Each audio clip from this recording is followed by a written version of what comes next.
Então, a gente hoje vai discutir aspectos matemáticos aí e estruturais da equação de Schrödinger, o que significa, de novo, resolver essa equação de uma forma mais geral, qual que é o nome que a gente dá para as soluções, qual que é o nome que a gente dá para as energias associadas a essas soluções, para a gente poder usar a nomenclatura correta. Principalmente aqui é uma questão de nomenclatura e de entendimento de que tipo de estrutura matemática a gente está falando, tá? Então, mas principalmente a nomenclatura vai ser muito importante aqui. A gente vai ter que usar permanentemente a nomenclatura que é usada por todo mundo quando fala de mecânica quântica. A gente vai usar a mesma nomenclatura aqui.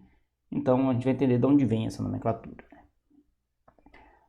O que a gente tinha aqui, né? A gente até agora tinha resolvido uma equação de Schrödinger para a partícula na caixa em uma dimensão, né? E a gente tinha obtido partícula na caixa em uma dimensão, e a gente tinha uma equação que tinha essa cara aqui, né, menos a cara cortada ao quadrado sobre 2m, vezes a derivada segunda da função em relação a x. Eu vou escrever assim, já separadinho a derivada aqui da função, porque isso vai estar mais relacionado com o que a gente vai discutir. Isso aqui é igual a uma energia vezes x, no caso da partícula na caixa, com condições periódicas de contorno. Então, condições de contorno. Então, a gente tem que a função em zero tem que valer zero, e a função no comprimento da caixa também tem que valer zero. E a função no comprimento da caixa, que a gente chamou de A, tem que valer zero também. Então, essa era a cara aí da equação. Então, a equação é uma conta, né?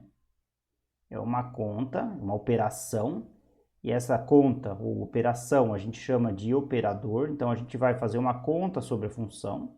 Então tá vendo? É uma conta que é um operador, né? Não é simplesmente uma conta, porque aqui é a aplicação de uma derivada, né? De fazer duas vezes a derivada da função. Então fazer duas vezes a derivada da função e multiplicar por esse número tem que ser igual a uma constante, né? Vezes a própria função. Vezes a própria função. E essa constante, para o caso da equação de Schrödinger, como a gente está colocando ela desde o princípio, ela é a constante que está associada à energia, né, da partícula ou da função de onda em questão. A gente resolveu essa equação para o caso da partícula na caixa, né, e a gente obteve soluções. A gente obteve soluções, que na verdade eram múltiplas soluções, que tinham o seguinte aspecto, né? A φ de x poderia ser da forma uma constante, eu não lembro se com vocês eu usei algo, eu acho que eu usei A com vocês aqui, a seno de nπ sobre azinho, que é o comprimento da caixa, vezes x, e essas soluções eram múltiplas soluções, né? Associadas a esse número quântico n, que era um contador das soluções, né? Que é 1, 2, 3. Então a gente tinha infinitas soluções com n progressivamente maior, associado a quantas oscilações a função faz dentro do comprimento da caixa. E ao mesmo tempo, né, a gente mostrou que essas soluções, além de elas satisfazerem o fato de que essa operação sobre elas resulta numa constante vezes a própria função, a gente chegou à conclusão que essa constante, né, que é o que a gente está atribuindo o valor de energia, não é qualquer coisa, ela tem que ser essa fórmula aqui, h ao quadrado vezes n ao quadrado dividido por 8m ao quadrado. Também associado aos mesmos números, n1 igual a 1, 2, 3 e assim sucessivamente. Então, o que a gente tem que a cada solução, né? A cada solução corresponde uma energia. Na verdade, a gente aqui vai ser um pouco mais preciso agora, já chama atenção porque a gente vai discutir essa constante depois, né? Aqui tinha uma constante que a gente não determinou, ela poderia ser qualquer coisa e tudo que a gente fez até agora seria verdadeiro, né? Essa constante A poderia ser 1, 2, 3, 4, 5, 6, 7, 10, 25, π, qualquer coisa, qualquer número. e a função continuaria satisfazendo a equação de Schrödinger, que é para a qual ela foi colocada, e as energias continuariam sendo as mesmas, né? Então, na verdade, cada solução aqui, quando eu estou falando de cada solução, por enquanto, o que a gente tem não é uma única solução. A gente tem múltiplas soluções, na verdade, né? São todos os múltiplos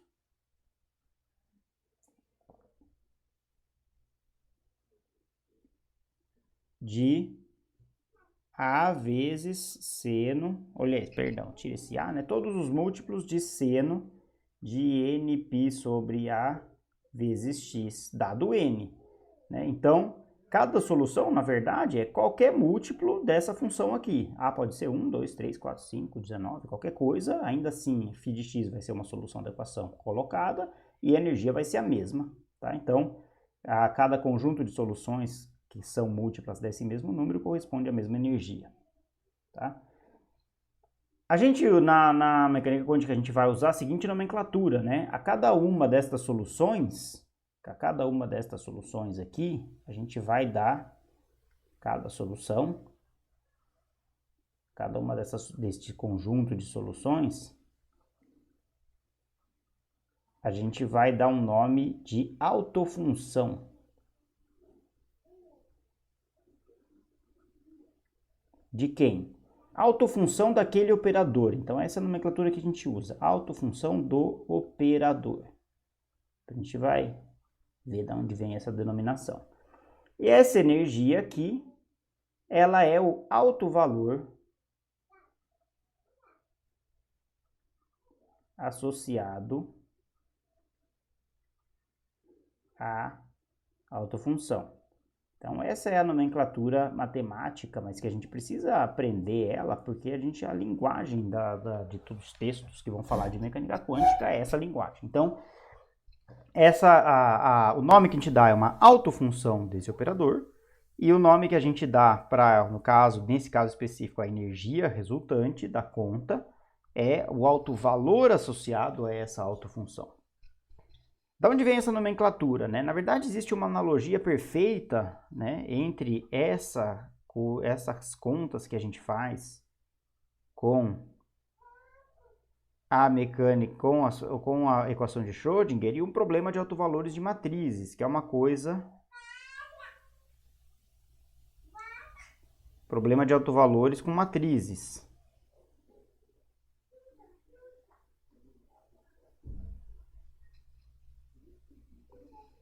Que é uma coisa que a gente estuda em algum momento, né, em geometria analítica, às vezes, né? Geralmente é para estudar, mas às vezes é a última coisa que a gente aprende em geometria analítica e às vezes algum curso não chega nisso, né? Eu lembro que quando eu estudei não chegou, depois eu precisei estudar.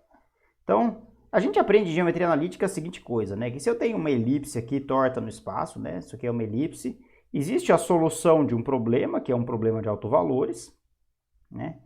Então, existe uma maneira de resolver o problema de encontrar qual que é o eixo coordenado para o qual essa elipse está orientada de tal maneira que o eixo menor da elipse está orientado na direção correta, está orientado na direção de um dos eixos, e o eixo maior da elipse está orientado na outra direção o eixo maior está orientado na outra direção do eixo ortogonal. Aí esse problema de autovalores, estou mencionando isso para quem lembra disso, né? Então a gente descobre qual que é a rotação do eixo de coordenadas para que a gente encontre um eixo de coordenadas tal que a elipse esteja orientada com as suas dimensões maior e menor ao longo desses eixos. E a gente descobre a solução desse problema, né? Deixa eu mudar de cor aqui. A solução desse problema leva a gente a obter dois vetores, que são os eixos coordenados desse novo sistema de coordenadas, né?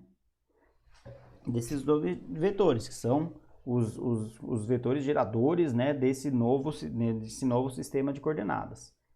Tá? E aí a gente usa a seguinte notação, né? A gente diz que aqui foi resolvido um problema de autovalores, né? Essa aqui é uma rotação, isso aqui é uma rotação, essa rotação é representada por uma matriz, e esses amarelinhos aqui vão ser chamados os autovalores, os autovetores da matriz. da matriz de rotação, no caso. Da matriz. Então, o que é um exemplo bem simplesinho disso, tá? Um exemplo de uma matriz e o cálculo e a solução do problema de autovalores com matrizes, né? Vamos supor que a gente tem a seguinte matriz. Vamos dar um exemplo, então. Matriz, que é a matriz 2, 0, 0, 1. Tá? Os problemas de autovalores são para matrizes simétricas, então pode até ser específico aqui, simétrica. O que significa que a matriz é simétrica? Significa que ela é simétrica, ou significa que os elementos do tipo IJ são iguais aos elementos do tipo JI, e na diagonal pode ser qualquer coisa. Aqui eu botei zeros fora da diagonal, porque isso vai facilitar nossas contas, tá? Mas poderia ser diferente de zero. Aí o problema de autovalores associado a essa matriz é o seguinte, né? Aqui a gente tem um vetor, x1, x2, e o que é? Bom, só escrever aqui, né, para já ir. Esse vetor, a gente está dizendo, a gente tem um vetor x que tem coordenadas x1 e x2. E a gente escreve ele na forma de uma coluna com x1 e x2, porque é assim que a gente multiplica uma matriz por um vetor, tá? Então a gente está fazendo o produto dessa matriz por esse vetor, e o problema é resolver o sistema tal que o resultado disso seja uma constante, um número lambda, multiplicado pelo próprio vetor. Então, esse é o típico problema de autovalores com matrizes. Você tem uma matriz e a minha pergunta é, e essa matriz a gente chama, ela é uma matriz, mas a gente pode chamar ela de um operador. Operador, isso aqui é um vetor. Isso aqui é um número, ou seja, uma constante, né? E esse aqui é o mesmo vetor. Então, o que o problema de autovalores com matrizes diz? Ele diz que uma matriz multiplicada por um vetor, se esse vetor é solução, porque isso aqui é um sistema, né? É só multiplicar a matriz. 2 vezes 0 mais 0 vezes x2, então isso aqui vira um sistema de equações que pode ser resolvido. Mas se esse vetor é uma solução desse sistema de equações, isso significa que a aplicação ou multiplicação dessa matriz, ou a aplicação desse operador nesse vetor, o que corresponde à multiplicação da matriz pelo vetor, o resultado disso vai ser um número vezes o próprio vetor. Tá? Quando a gente resolve esse problema aí, por causa de uma rotação de uma elipse, a gente descobre quais são os vetores que correspondem quais são os vetores que satisfazem essa condição aqui para a matriz de rotação que a gente precisa obter, e a gente descobre qual que é o eixo de coordenadas que rota essa elipse de maneira adequada. Isso aqui é o que a gente estuda lá. E aí, como é que envolve? Isso aqui envolve resolver o determinante secular da matriz, tal, que eu não vou entrar em detalhes aqui, mas em algum exercício na lista vai aparecer para a gente retomar ou relembrar como é que resolve um problema de autovalores simples em matrizes, e aí vocês vão ter que ir atrás da literatura, caso vocês não tenham estudado, para dar uma olhadinha do que se trata e aprender a resolver pelo menos um caso, esses casos de matrizes bem simples, para poder ter a capacidade de fazer essa analogia, que é importante para não perder a origem da estrutura matemática da equação de Schrödinger. Bom, o que são, então aqui isso aqui é uma matriz, que é um operador, isso aqui é um vetor, isso aqui é um vetor, isso aqui é um número. Quando isso aqui isso aqui é uma solução, né? Quando a gente tem uma solução, um vetor que é um autovetor, escrever aqui então, se for solução, né? Se o vetor x, se x é uma solução, a gente chama x de autovetor da matriz.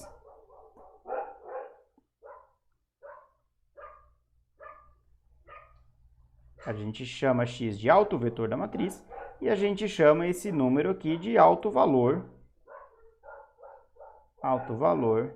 associado a esse autovetor.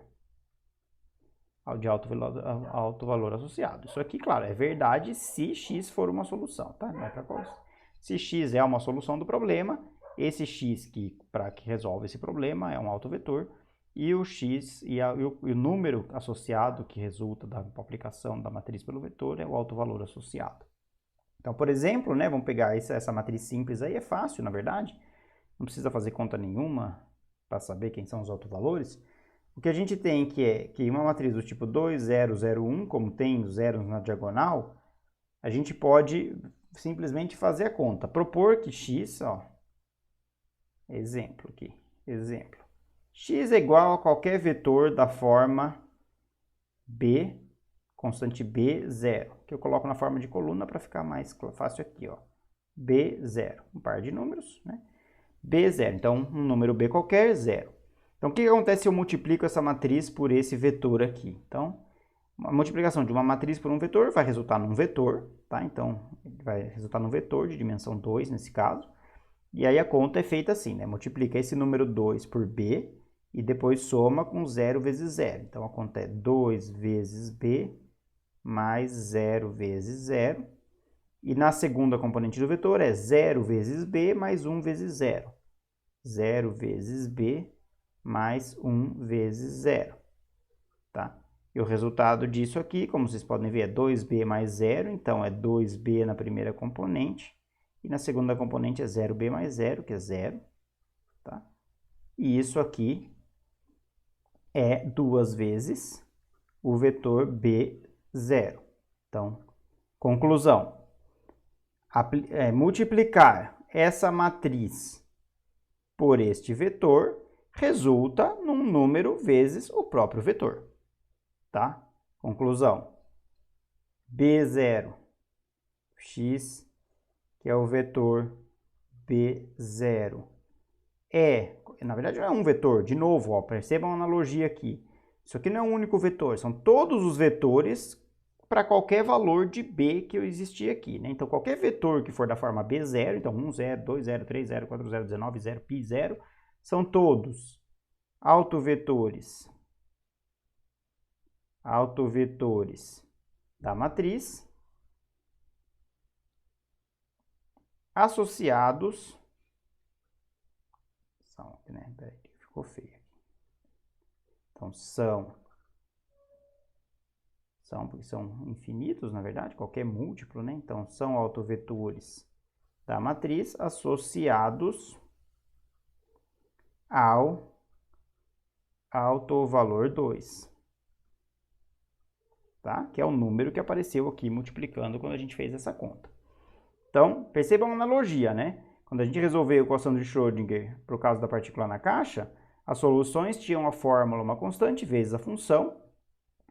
Todos os múltiplos dessa função aqui eram soluções da equação de Schrödinger, o que significava que aplicar o operador da função, o operador da equação de Schrödinger na função resulta num número vezes a própria função.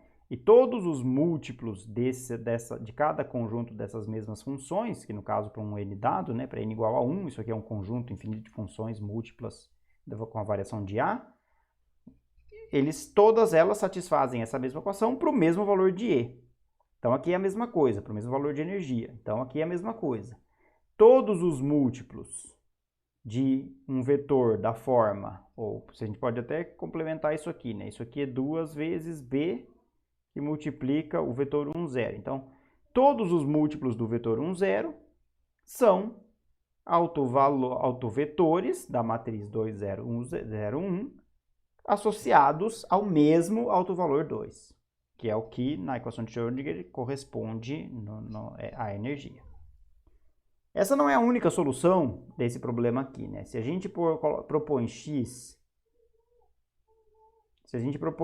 igual ao vetor 0, 1, aliás, perdão, 0, constante c, qualquer constante c aqui, a gente vai ter, de novo, 2 é o que acontece que a gente multiplica a matriz 2, 0, 0, 1 pelo vetor 0c.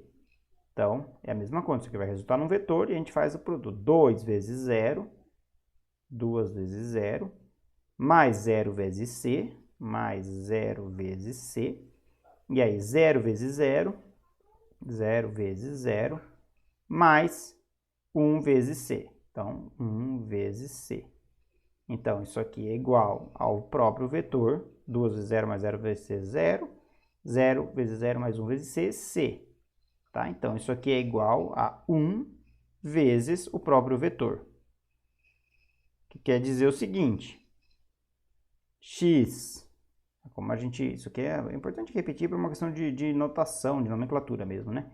X, que é o vetor 0c, todos os vetores da forma 0c são autovetores da matriz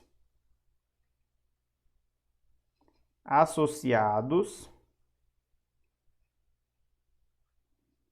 ao autovalor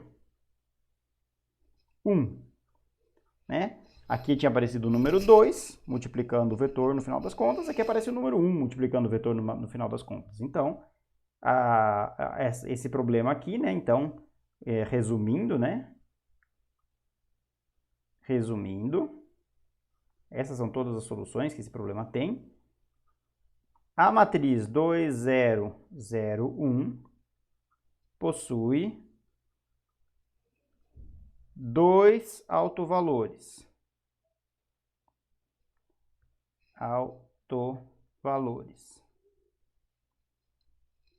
Que são os autovalores 2 e 1. Tá? É o número 2 que está multiplicando esse conjunto de vetores e o número 1 que está multiplicando esse conjunto de vetores. Associados aos autovetores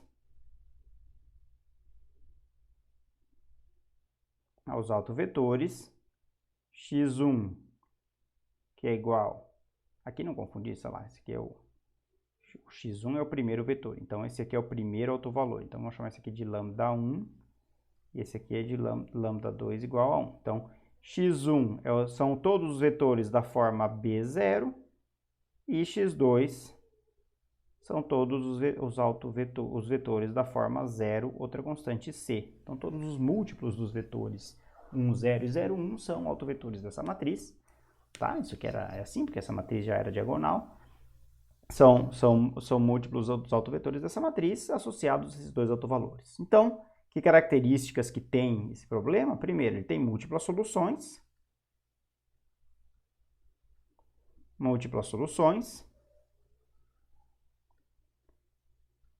Autovetores e autovalores associados. A esses autovetores.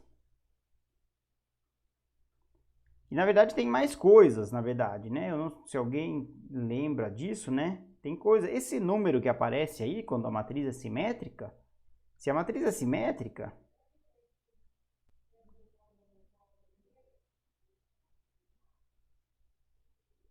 esses autovalores, esses números aí,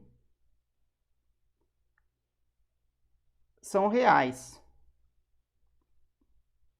O que significa que eles são reais? Que eles não são complexos, tá? Eles não são números complexos, eles não são números imaginários, eles vão ser sempre números reais se a matriz é simétrica. Isso aqui também é uma analogia com a equação de Schrödinger, tá? Porque quando a gente, por exemplo, resolve a equação de Schrödinger, nesse caso aqui, né? Que a gente resolveu ela para uma partícula numa caixa. Se o que a gente está esperando obter como energia, que é o que a gente vai associar a esses autovalores, é uma energia, essa energia aqui, ela tem que ser um valor real. Você não pode ter uma energia de 2 mais 3i, né? Que i sendo raiz de menos 1, né? Isso não teria sentido físico. Então, essa energia aqui tem que ser um número real.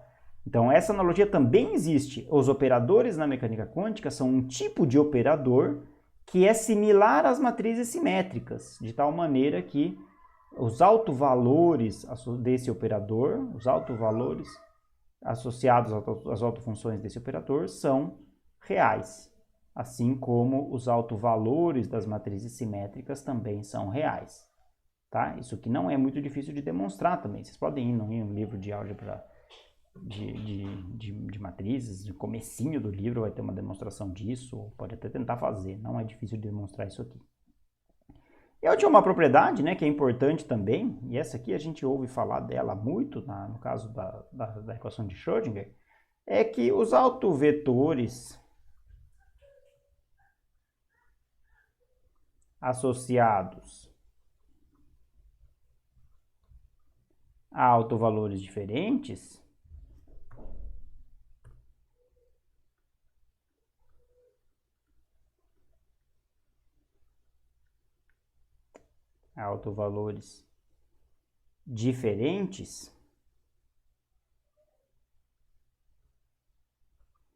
são ortogonais.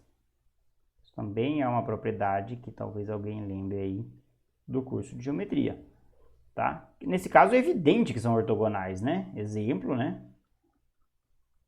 É sempre muito fácil demonstrar que dois vetores são ortogonais, né? Você faz o produto interno entre eles, né?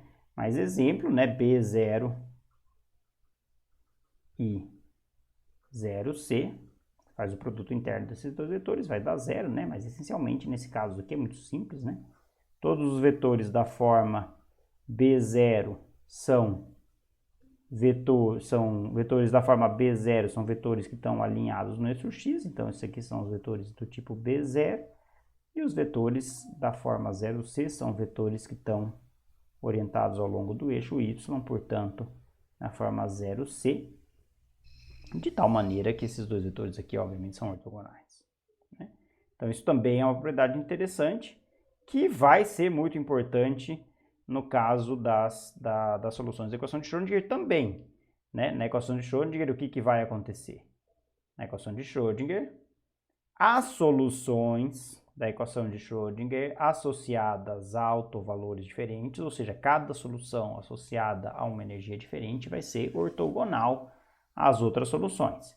O que significa a ortogonalidade de funções? A gente vai se aprofundar um pouco nisso, né? Porque não é a mesma coisa que dois vetores. Dois vetores são ortogonais, você faz o produto interno entre eles dá zero. A ortogonalidade de funções não é exatamente a mesma coisa. A gente precisa definir o que é a ortogonalidade de funções para que isso faça sentido. Mas isso também vai ser verdade. As autofunções associadas a energias diferentes ou autovalores diferentes vão ser ortogonais, assim como os autovetores de uma matriz simétrica associados a autovalores diferentes são ortogonais.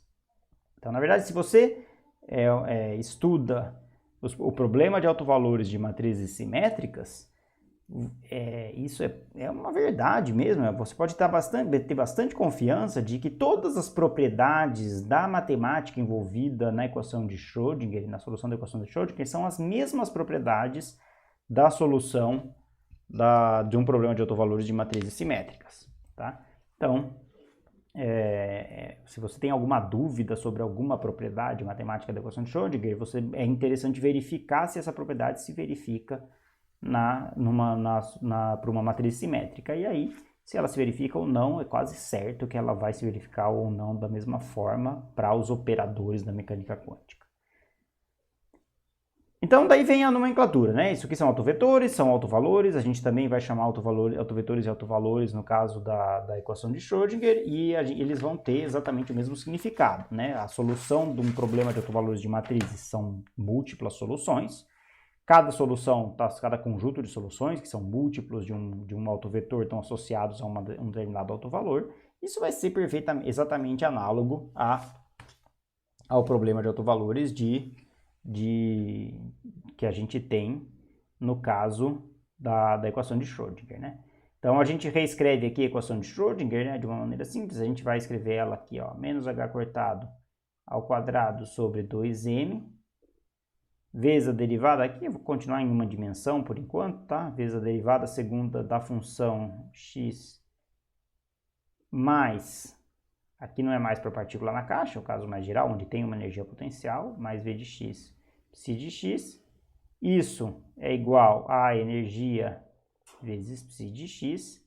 Então, olhando agora essa equação com os olhos dessa nomenclatura da matemática, com essa analogia, o que a gente tem aqui, primeiro, vamos reescrever essa parte da equação da seguinte maneira. Vamos escrever menos h cortado ao quadrado sobre 2m, derivada segunda em relação a x, duas vezes, mais v de x, e aí a terminologia agora é aplicado, isso aqui é um operador sendo aplicado na função φ de x, tem que ser igual a uma constante vezes a própria função. Tá? Então, agora a gente tem que todo esse primeiro termo da equação é o operador, é a coisa que está operando sobre a função, é a conta que tem que ser feita sobre a função, que aqui envolve uma derivada. Operando, então, peraí, não era isso que eu queria escrever. Operador. No caso disso aqui ser uma solução, isso aqui vai ser uma autofunção do operador. E a energia vai ser o alto valor associado a essa autofunção. Tá? Então, se f de x é uma solução, ela é uma autofunção desse operador e a energia é o alto valor associado a essa autofunção. Que características tem esse operador? Esse operador tem características, né? Ele tem as mesmas características das matrizes simétricas. Ele é um operador cujos autovalores são reais.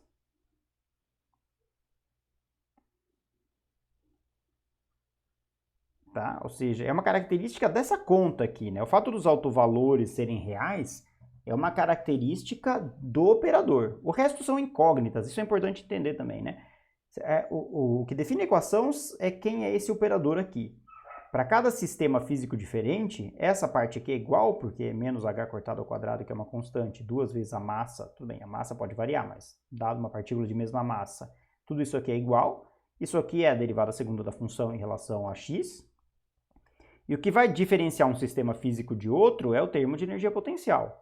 Então, se você tem um oscilador harmônico, isso aqui é um potencial harmônico. Se você tem um potencial eletrostático, é um potencial eletrostático. Se tem um campo gravitacional, é um campo gravitacional, e assim sucessivamente. Então, o que diferencia um sistema do outro é a energia potencial, mas em particular o formato desse operador. Qual que é essa operação? O resto são incógnitas do problema, né? Quais são as funções e as respectivas constantes, tais que a operação desse operador sobre a função resulta numa constante vezes a própria função. Então, essas características aqui que eu vou listar aqui embaixo são características do operador, né? Então, o operador tem autovalores reais. O operador tem autovetores,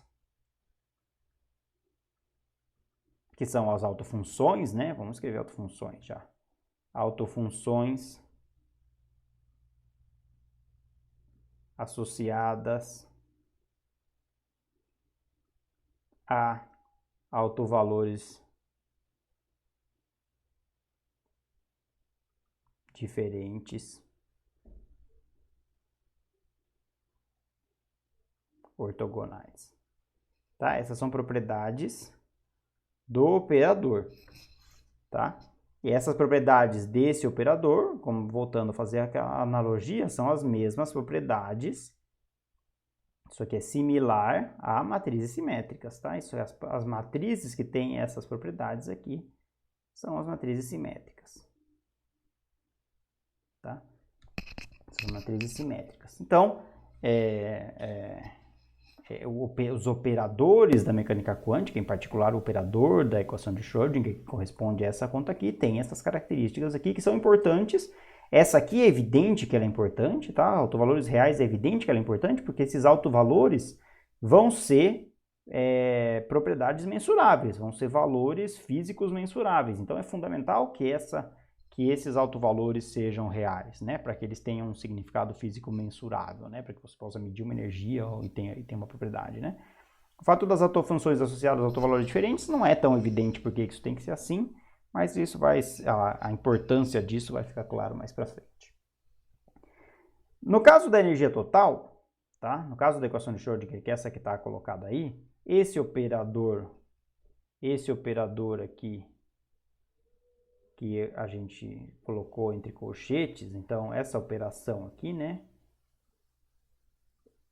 Ela é a operação sobre uma função que tem como autovalor a energia total do sistema.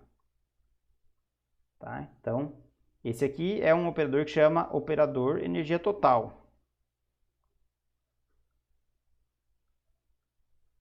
Ele tem um nome especial por causa disso. Tá? Ele é a conta que, feita sobre a função, resulta na energia total do sistema vezes a própria função. E ele tem um nome especial para isso. Ele chama, em homenagem a um físico matemático do século XIX, ele chama Hamiltoniano.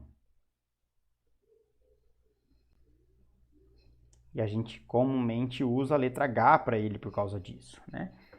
Então, Lewis Hamilton, que foi um físico matemático dos mais importantes da história, aí, ele não sabia nada de mecânica quântica, ele não era quântico, né? Mas ele formalizou grande parte da mecânica clássica, né? E na mecânica clássica também existe uma conta, né? Que é energia cinética mais energia potencial é igual a energia total, né? Isso aqui é uma conta da mecânica clássica. E ele formalizou a mecânica clássica de tal maneira que essa expressão na mecânica clássica chama Hamiltoniano, a conta que você faz sobre um sistema que resulta na energia total na mecânica clássica é chamada de Hamiltoniano, e o nome perdurou, foi propagado para a mecânica quântica também. Então, a conta que você faz sobre uma função que resulta na energia total vezes a própria função é chamada de Hamiltoniano e recebe a letra H como nome. Tá? E aí, bom, dado isso, a equação de Schrödinger pode ser escrita de maneira muito resumida, como Hφ de x igual a energia vezes φ de x. Então, o operador hamiltoniano aplicado sobre a função tem que ser uma constante vezes a própria função, e essa constante é a energia.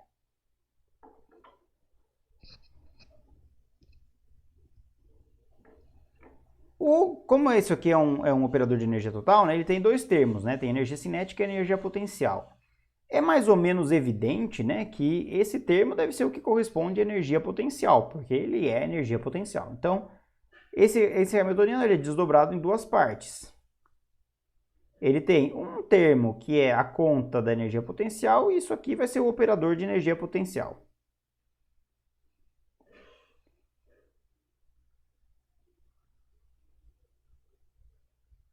Esse aqui é um operador de energia potencial. E esse outro termo, a primeira parte, né, que é menos, talvez um pouco menos evidente, no caso aqui unidimensional, isso aqui é o operador energia cinética. O operador de energia cinética. Ou seja, a gente vai usar essa conta aqui feita sobre a função de onda para obter a energia cinética, e a gente vai usar essa conta multiplicada pela função de onda para obter a energia potencial, tá?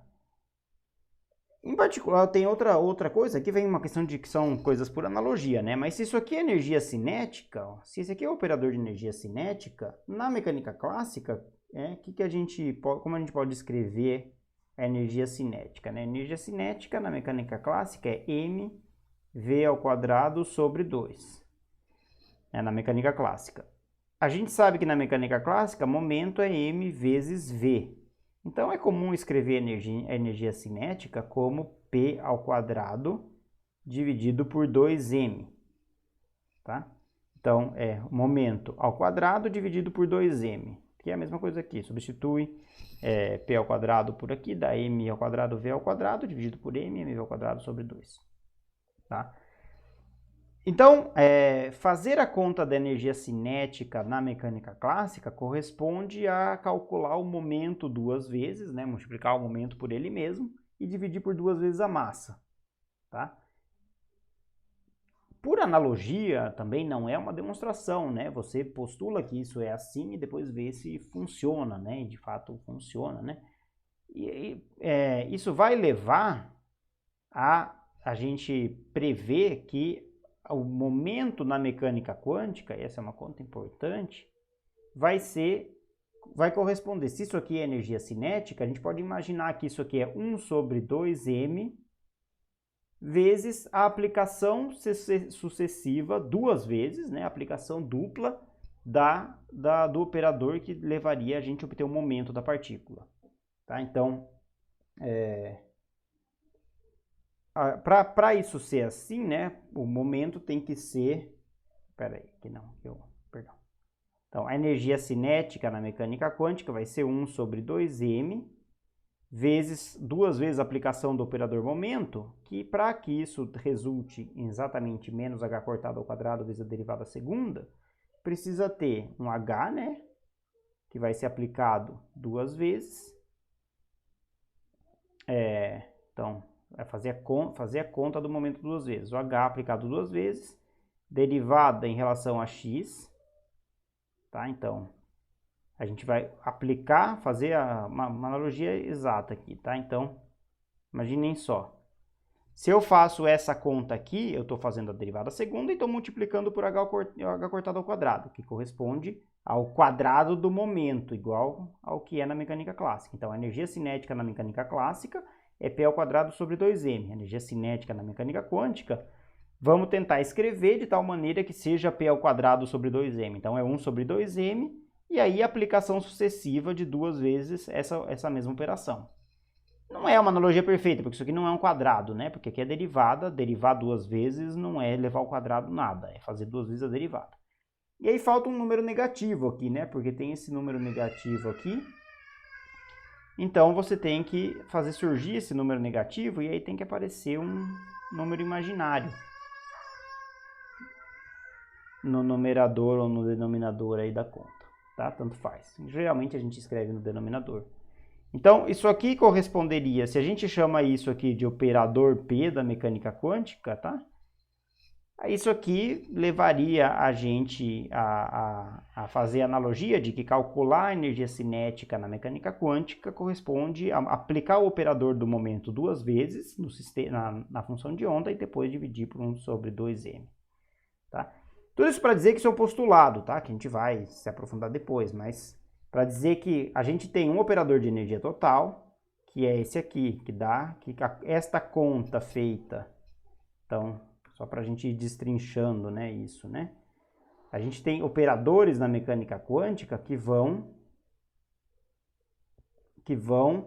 estar associados a diferentes propriedades. Então, tem um operador que é o hamiltoniano, que é o operador de energia total, que é menos isso aí, menos h cortado ao quadrado sobre 2m, derivada segunda em relação a x duas vezes, mais energia potencial. Isso aqui é o operador de energia total. Energia total.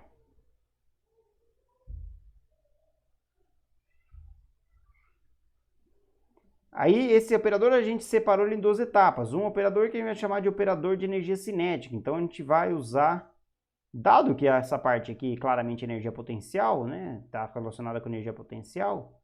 Isso aqui a gente vai chamar de operador de energia cinética. Então, essa vai ser a conta que vai corresponder à energia cinética na mecânica quântica. Pois, tudo isso a gente vai... A gente tem um operador que é simplesmente multiplicar pela função de energia potencial, que corresponde à energia potencial.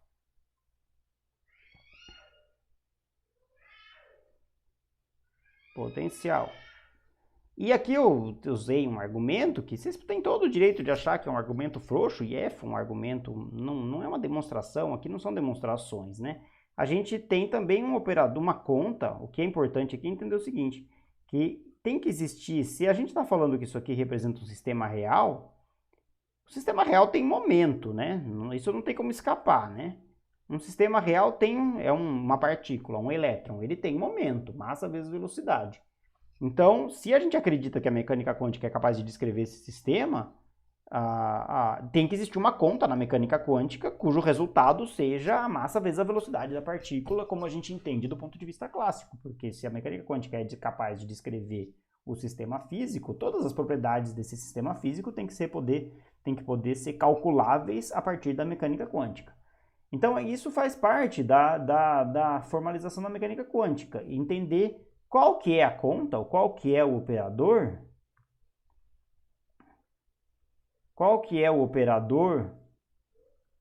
que corresponde a cada uma das contas, a cada uma das propriedades físicas que a partícula tem.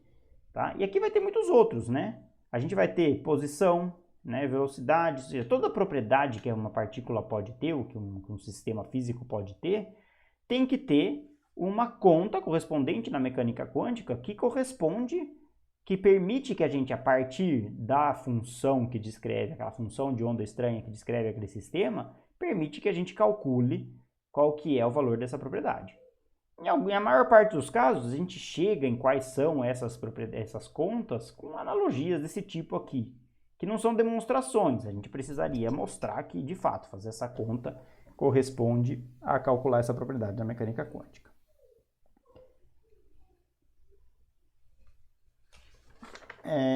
Vamos ver. Então, vou dar só para formalizar um exemplo, né? Antes da gente... para colocar um exemplo aqui de uma equação mais completa, né? Exemplo. Do oscilador harmônico. Um sistema que é praticamente uma das coisas mais simples que a gente consegue descrever na mecânica quântica. E aí já é bastante complicado, tá? Porque as contas são muito mais complicadas que na mecânica clássica. Um oscilador harmônico. Um oscilador harmônico é uma partícula, né, que, sei lá, está presa aqui numa parede com uma mola. E essa partícula tem uma determinada massa e essa mola tem uma constante de força K. Essa partícula está sujeita a uma força do tipo menos Kx, que, portanto, está associada a um potencial dependente de x, que é Kx² sobre 2, né? Então, a força é menos a derivada do potencial, tá? Isso aqui também é uma propriedade física importante, né? Força é igual a menos a derivada do potencial. Isso aqui é uma verdade absoluta em relação à posição, tá? Uma coisa que sempre é verdade, tá? Então, a força é menos a derivada do potencial. Então, aqui a gente tem o potencial é kx² sobre 2, deriva isso aqui, né? Dá 2kx sobre 2, então aqui dá kx, então a força é menos isso, menos kx. O que significa que essa partícula aqui, quando o x é positivo, ou seja, quando a mola está estendida mais do que sua posição de equilíbrio, a força vai na direção contrária e leva à contração da mola. Quando a mola está contraída na direção de comprimir a mola, a mola faz uma força na direção de expandir a mola, né? Então, o termo de energia potencial de um oscilador harmônico é esse aqui, Kx² sobre 2. E aí, esse é o primeiro ponto importante. Isso quer dizer que escrever a nossa equação de Schrödinger não tem nenhum mistério, tá? A mecânica quântica não introduziu novas forças de nova natureza na formulação da equação de Schrödinger, né? Então, a equação de Schrödinger correspondente é menos h² sobre 2m vezes a derivada segunda da função em relação a x, mais potencial vezes x, vezes a própria função, e o potencial agora é aquilo ali, kx² sobre 2, é o potencial clássico mesmo. X igual a energia vezes a própria função. Então, isso é a equação de Schrödinger para um oscilador harmônico, e é resolver isso que a gente precisa para resolver a equação de Schrödinger do oscilador harmônico, tá? E aí, o que a gente vai ver? Bom, primeiro, né? Se a gente pegar uma solução, resolver essa coisa é meio enrolado, mas a gente pode pegar uma solução. Vou colocar um exemplo de solução qualquer. Vou pegar a solução de menor energia.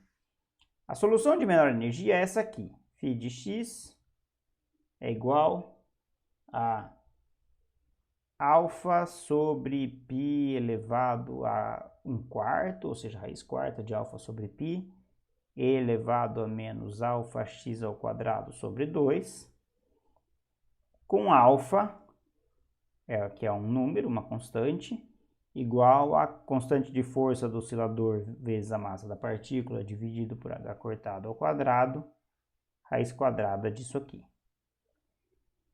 E essa função tem uma energia, a gente chama ela de φ0, porque essa aqui é a solução de menor energia que esse oscilador pode ter. A energia associada é meio de h² raiz quadrada de K sobre M. Tá?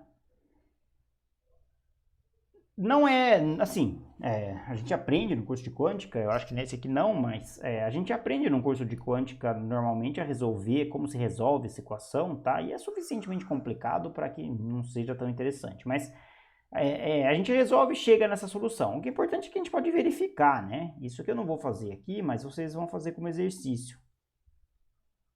E verificar que isso é uma solução consiste no quê? Consiste em você pegar aquela conta lá, né?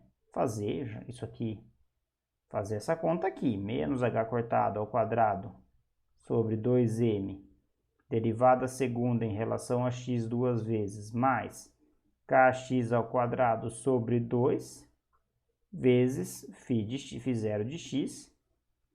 E você faz essa conta, cuja dificuldade não é conceitual, é simplesmente porque vai dar um monte de contas, mas você faz essa conta fazendo a derivada segunda dessa função em relação a x duas vezes. Isso aqui é meio chatinho, porque vai aparecer um produto, tal, não sei o quê.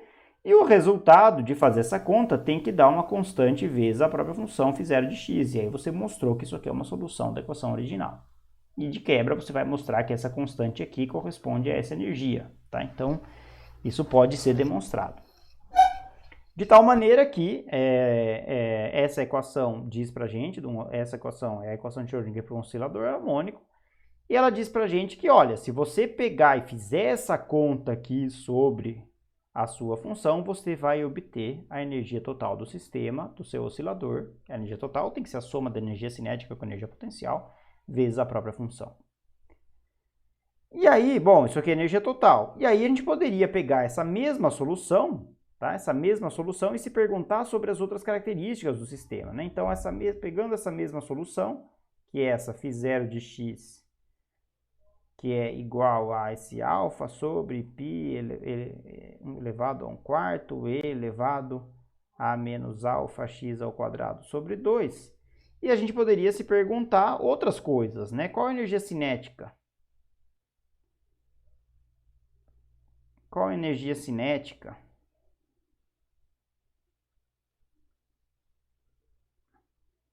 Qual a energia potencial?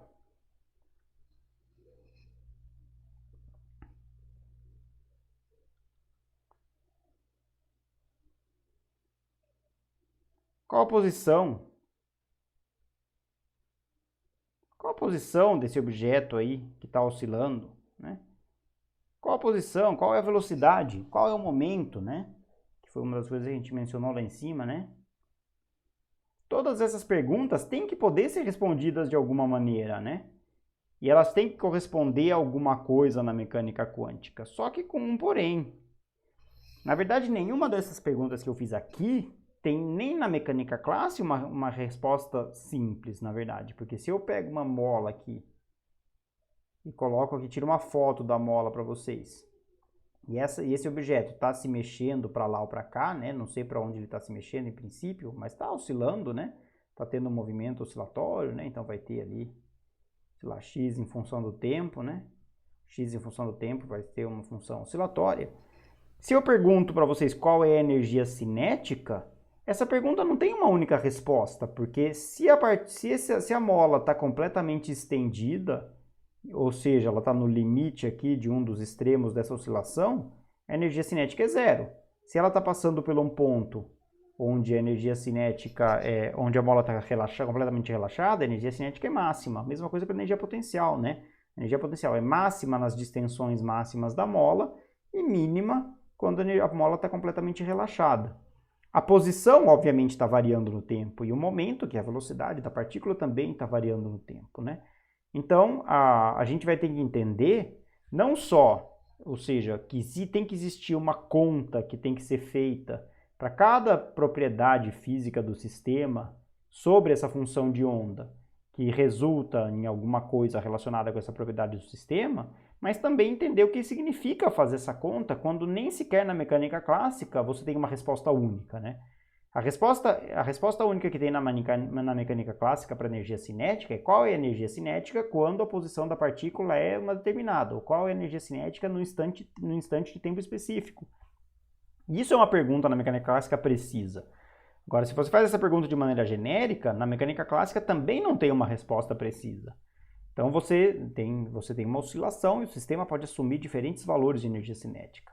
O que a gente vai entender é o que acontece quando o tipo de pergunta que você está fazendo sobre o seu sistema é dessa natureza, ou seja, quando o sistema não tem uma única resposta para te dar, mas o sistema é um sistema quântico, a função de onda ela existe, ela está lá, é uma função de onda descrevendo as propriedades do sistema. Então, se você, por assim dizer, pergunta para essa função de onda, filha, qual é a sua energia cinética? O que será que a gente obtém como resultado?